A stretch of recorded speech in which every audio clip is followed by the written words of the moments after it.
अमर बालक मार्कंडे की कथा। बहुत प्राचीन समय की बात है। एक तपस्वी ऋषि थे, मृकंडु ऋषि। वे और उनकी पत्नी मरुद्वती ने वर्षों तक तप किया, क्योंकि उन्हें संतान नहीं थी। अंततः प्रसन्न होकर भगवान शिव प्रकट हुए और उन्होंने वरदान दिया, तुम्हें 2 विकल्पों में से एक चुनना होगा। एक, ऐसा पुत्र जो बुद्धिमान और धर्मात्मा होगा, लेकिन केवल 16 वर्ष की आयु तक जीवित रहेगा, या ऐसा पुत्र जो लंबे समय तक जिएगा लेकिन मूर्ख और अधार्मिक होगा। ऋषि ने पहले विकल्प को चुना। कुछ समय बाद एक तेजस्वी पुत्र का जन्म हुआ, मार्कंडे। मार्कंडे बचपन से ही भगवान शिव के परम भक्त थे।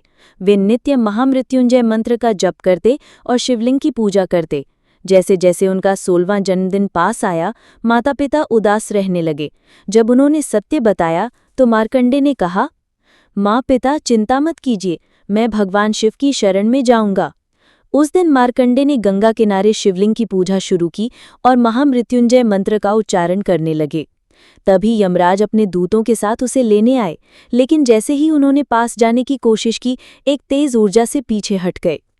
अब स्वयं यमराज प्रकट हुए और बोले, मार्कंडे, तुम्हारा जीवन काल पूर्ण हो चुका है, मेरे साथ चलो।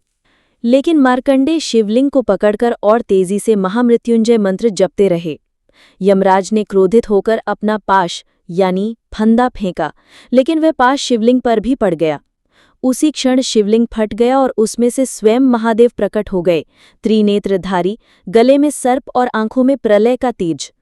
रुक जाओ यमराज, ये मेरा भक्त है, मेरी शरण में है, मृत्यु भी इसे छू नहीं सकती। शिव ने यम को ललकारा और अपने त्रिशूल से उन्हें रोका। यमराज परास्त हो गए और बोले, हे महादेव, आपके भक्त की आज्ञा मेरे ऊपर है। भगवान शिव ने फिर आशीर्वाद दिया, मार्कंडे, तुम अजर अमर रहोगे और युगों युगों तक धर्म की ज्योति जलाते रहोगे। इस प्रकार बालक मार्कंडे मृत्यु से बच गए और अमरत्व को प्राप्त हुए। कहा जाता है कि वे आज भी हिमालय की किसी गुफा में ध्यानस्थ हैं। चैप्टर सारांश। भक्ति से मृत्यु भी पराजित हो सकती है। भगवान शिव अपने सच्चे भक्त की हर स्थिति में रक्षा करते हैं।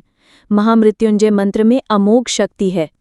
ओम त्र्यंबकम यजामहे सुगंधिम पुष्टिवर्धनम उर्वारुकमिव बंधनान् मृत्योर्मुक्षीयमामृतात्।